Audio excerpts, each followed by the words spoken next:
We live, baby. What's good? I done made some changes to the RV. This is the RV Chronicles, by the way. So I got some lights. Hold on. So I got some new lights, you know, trying to trying to get some stuff looking good. Got me a new um got me a motion powered light up here, and then I got some remote control lights to go here and right here. So that way I don't got to use my main lights, you know. So what's good, Misfit? We in the RV. This is the RV Chronicles. And you know, I'm about to head to the smoke shop. So I want to I'm gonna cut my everybody say what's up to Murthay. She got some beer. And what's up, Murthay? I usually don't put stuff like that online, but since we're talking about death, you know, might as well. What's up, El Pato Negro? We in the RV right now, and I'm about to go head to the smoke shop. So you know, every time I go on my walks and stuff, I like to go live and talk to y'all. I don't want to reveal too much of where I'm at, you know, because it's a blessing. Black Duck. What up, man? So I wasn't really planning on going live today. Like I normally don't plan on going live, but as you can see in the title, I you know, going through a loss right now. So everybody, you know, I've talked about this before as far as how I got this RV, you know. Hold on, y'all. So I talked about, you know, in my first RV Chronicles, or maybe the second one, I talked about how I actually got this RV. I want to tell that story again, you know, for those who don't know. I do show production, you know, that's something that I've been doing. There's a guy over there. You said there's a guy over there? Yeah, I'm good. So how I got this RV, you know, I do show production, and it's hard for me to talk. But yeah, so I do show pro, and I work with a lot of different companies, you know. In 2019, I was in a situation where I was between places to stay, you know, during you know, the pandemic and stuff like that. Early 2020, there was an RV that I was supposed to get, but you know, the pandemic came around, messed up my money. So from 2020 on up to 2022, I was living in my truck. You know, I ain't even gonna hold you, because I was too ashamed to go home, because I built such a career in Florida. You know, I built so much in Florida, and you know, I didn't want to just, you know, I didn't want to just leave like that.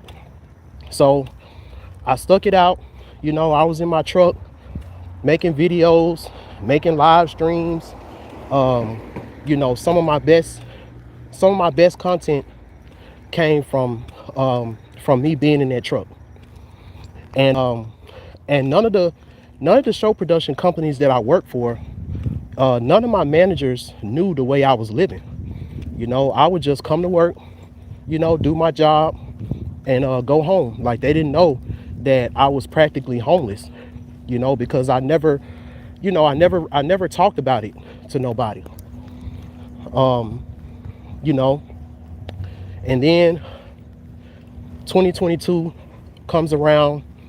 I start, you know, working on Eshu's World, you know, decided that I wanted to be an animator. And during this time, you know, I was promised a lot. I left my job in 2021, the job that I had as a bouncer. I left that job in 2022 so I can do festival work in Miami. What is that? What does that mean? But yeah, so that messed up my train of thought. but yeah, so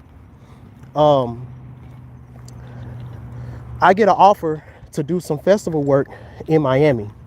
So I go to Miami. Things didn't go the way they was promised to go. And I came back, as y'all remember, there was a big storm. There was a big storm that hit in 2022. I don't know, I forgot what the name of the hurricane was, but I remember I did a live stream talking about that hurricane. When I came back to Orlando from Miami, I was broke. I had to spend my last like $300-400 on tires. I didn't have no money. I was depressed because I couldn't go home for Thanksgiving. I was going through it. And so the only thing I really had to depend on, Charles, you know, he has a show production company, and I was working with him on and off since like 2018, you know, and he had some stuff, and you know, so he put me to work. As soon as I got back to Orlando, you know, he put me to work. He put some money in my pocket, you know, always grateful for that. And since I didn't have a address, since I didn't have an address, he was like, you know, I ended up losing my P.O. box because, you know, my financial situation was so messed up. And so he was like, yo, you know, since you don't have an address, when you get paid, you can just come to my house and pick up your check. So I said, bet, you know, that's what's up, you know. So I ended up going to his house so I can pick up my check. And you know, and he came to my front door, and you know, just a little small talk. And then he looked in the back, and he saw I had a bed back there, and he saw I had, you know, I had everything set up so I could sleep back there. And he was like, yo, like, you living in your truck? Like, you in your truck? I'm like, yeah, you know, just going through some stuff, just trying to save up some money and stuff like that, you know. And he was like, nah, man, you know, I can't, you know, you a good worker, good person, you know, I can't just, you know, have you out here like this. And man, he was offering me, because this guy, you know, very accomplished, you know, Charles, very accomplished guy, man. You know, I don't want to talk too much about his situation, but his situation was very admirable, because this dude, he bought him a place, and then he pretty much he pretty on some mafia shit. Like, I really admire this about him. He literally bought damn near the whole cul-de-sac of where he lived at.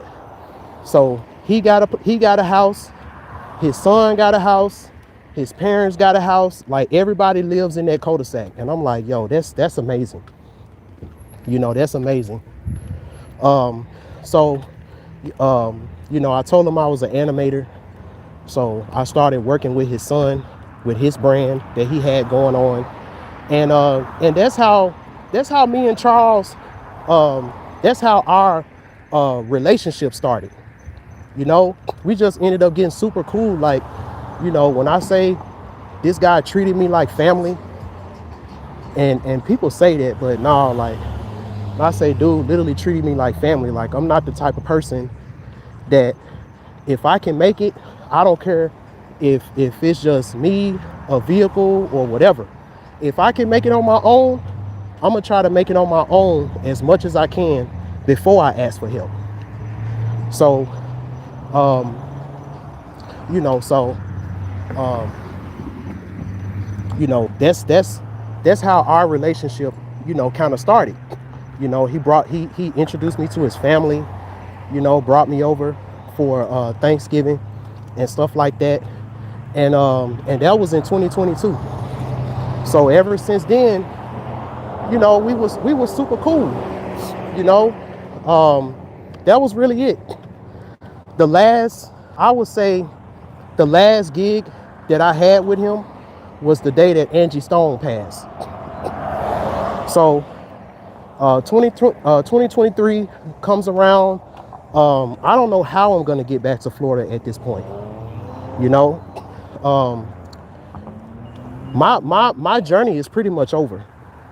You know, I was defeated, came back home, you know, didn't want to be there, but I had to take care of my dad. You know, he was going through surgery and he had a lot of things he was going through.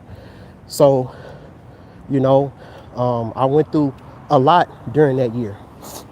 So then November of 2023 comes around, and, you know, two guys that I've known them since 2017. We all went to Fullest together, hit them up, and I'm like, yo, I just got an opportunity to work EDC, which is a big festival in Orlando. I'm like, yo, I'm trying to get my stuff, I'm trying to get myself together. You know, I got a rental car. I've been door dashing, Ubering. You know, remember when I used to talk about it's hard out here for a pimp because the Uber money and the DoorDash money is spent? Yeah, like, I was hustling. You know, even though I didn't have a vehicle, I always had a ride. I always had wheels. You know, I would max out my credit cards just so I can DoorDash, so I can have a mode of transportation. So long story short, I ended up, you know, coming back to Orlando late 2023, early 2024. You know, during this time, you know, things the way I thought things were gonna be where I was at, it really wasn't that, you know, and I don't see a way out of my situation. Also, I'm going around, you know, looking for apartments, because now I'm at the point now to where my evictions are off my credit. I can get an apartment now if I wanted to. You know, 2024, it took me all that time. But the way my financial situation was, everywhere I tried to go, they denied me because I'm making at least 2 bands a month, door dashing and Ubering, and them folks didn't accept my income because of the way I was making it.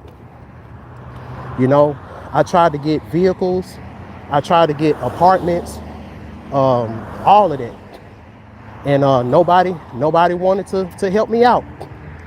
So one day, I ended up, this is in November of 2024, I ended up going to Charles's place because he wanted to show me something, and what he had to show me was the RV that you see.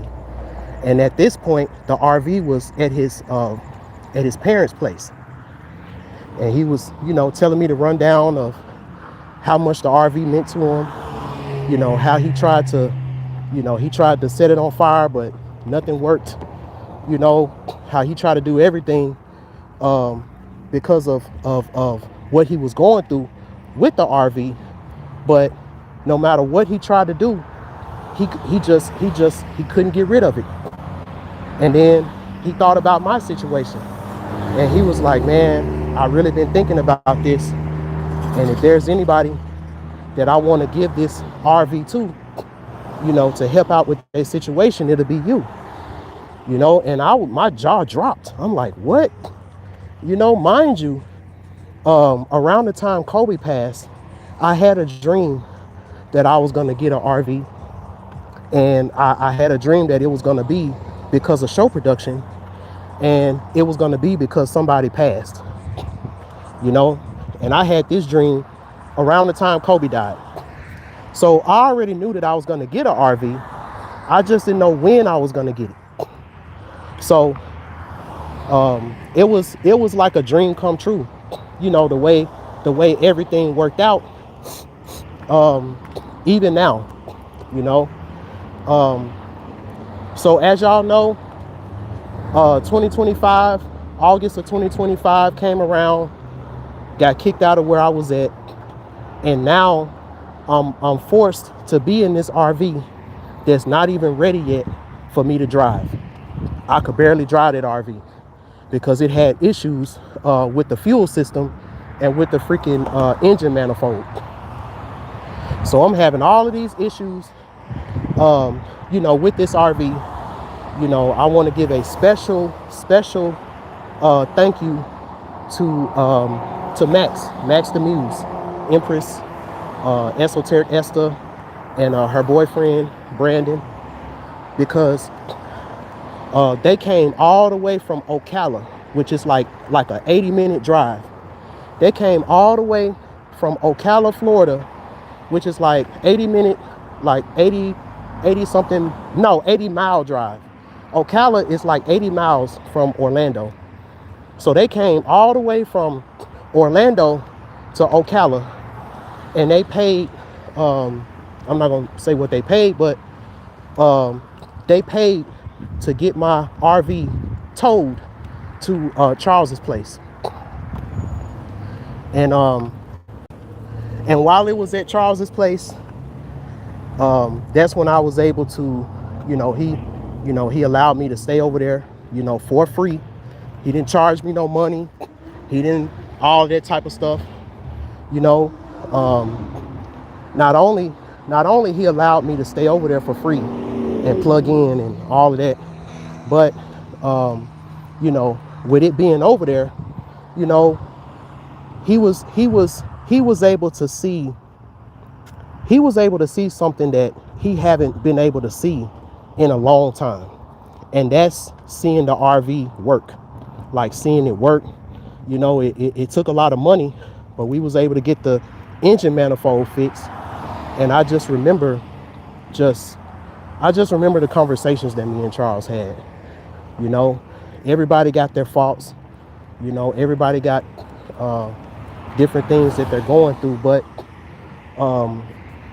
you know, we had some real deep conversations. He had a lot of projects that he was working on, you know, some things that I wish that I could have helped him on. But again, you know, me being a baby Eshu, people don't be thinking that I have what it takes a lot of times, when I know I do, you know. Hold on. But yeah, he had a lot of things that he was working on. You know, we was able to have some, you know, deep conversations, you know, because he was recovering from this real bad accident. It was a real bad accident that he was in. And he didn't, you know, nobody thought that he was gonna make it that time. So you know, that month that I spent with him, you know, while I was waiting on my RV to get fixed, you know, that month was very introspective. Like, I can really tell that accident made him a totally different person. And that's usually how it is when dealing with Shango archetypes. You know, yeah, Charles is a white guy, but if you seen how he looked in person, you know, this guy, you know, you may not say Shango, you may say Thor. You know, this dude was definitely Thor. He was definitely a Thor type, you know. I know I feel like I've been rambling, but it's one thing that this situation, you know, taught me, because it's like, with him giving me this RV, you know, allowing me all the chances that he allowed for me, you know, to be able to have this and all of this stuff. He helped me to make a transition that, you know, I wouldn't even be here right now if it wasn't for him. If it wasn't for him giving me this RV, you know, I wouldn't be doing what I'm doing now. You know, none of this would have happened. You know, my journey would have ended last year, you know, and it would have been a sad ending. It's like I be in situations to where if this person didn't help me, or if this situation didn't get me out, it's like it'll be a sad ending. You know, the way things ended last year, if it wasn't for me having this RV, you know, it would have been messed up, you know. And you know, a lot of people can say a lot of things about Charles. You know, he was reckless. You know, some people might say he was careless. But what I saw in Charles was a risk taker who had the ambition and the who had that type of attitude that I don't care how it's gonna, I don't care how I'm gonna get it done, but I'm gonna get it done. It's gonna be done, and it's gonna be right. You know, and you know, in closing, because I just made it to the smoke shop, but the one thing that I can truly say that that Charles taught me, you know, that you got to live your life to the fullest. You know, you got to live your life to the fullest, because you don't know when your time to go. You don't know when your time to go. And you know, there was 3 people in my head, because I knew Murthy told me that somebody name was finna be called. I just didn't know which person, but I had 3 people in mind, you know, and I just didn't think that it was gonna be him. But you know, one of the biggest things that I learned from this situation that Charles taught me was that in this life, when it's all said and done, you're gonna be known for 3 things. You're gonna be known for 3 things in this life. Number 1, you're gonna be known for who you are and who you were to people. You're gonna be known for who you are, for what you are, and what you did.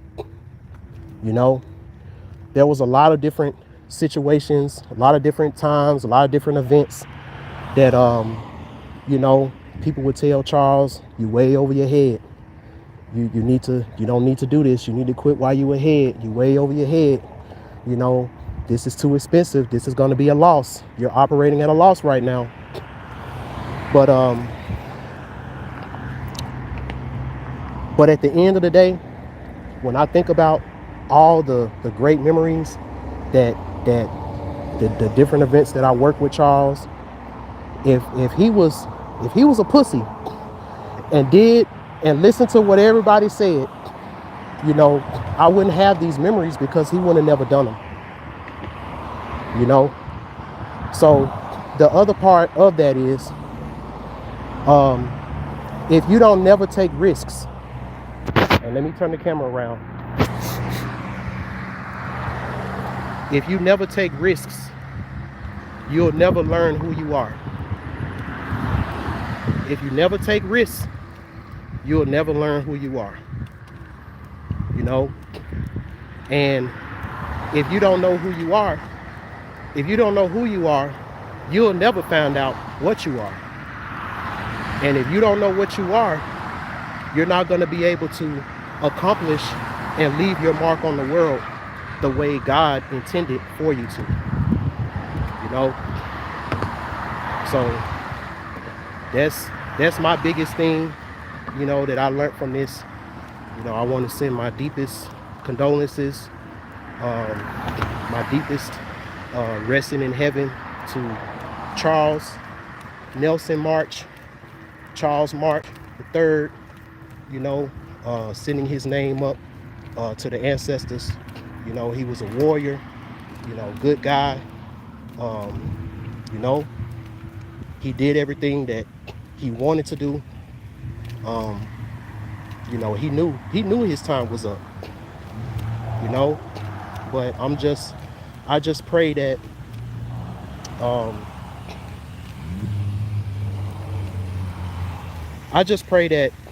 that the people that he affected, you know, in a positive way, you know, I hope that that they continue to keep that memory, you know, because I definitely am. Every time I step in that RV, you know, I'm gonna be thinking about him, you know. I still had a lot of questions about that RV. I still had, you know, different things about that RV that I wanted to ask him about, you know. But it's just me now, you know. It's just me. So, you know. So if y'all can heed that message, my friends, you'll be glad that you did.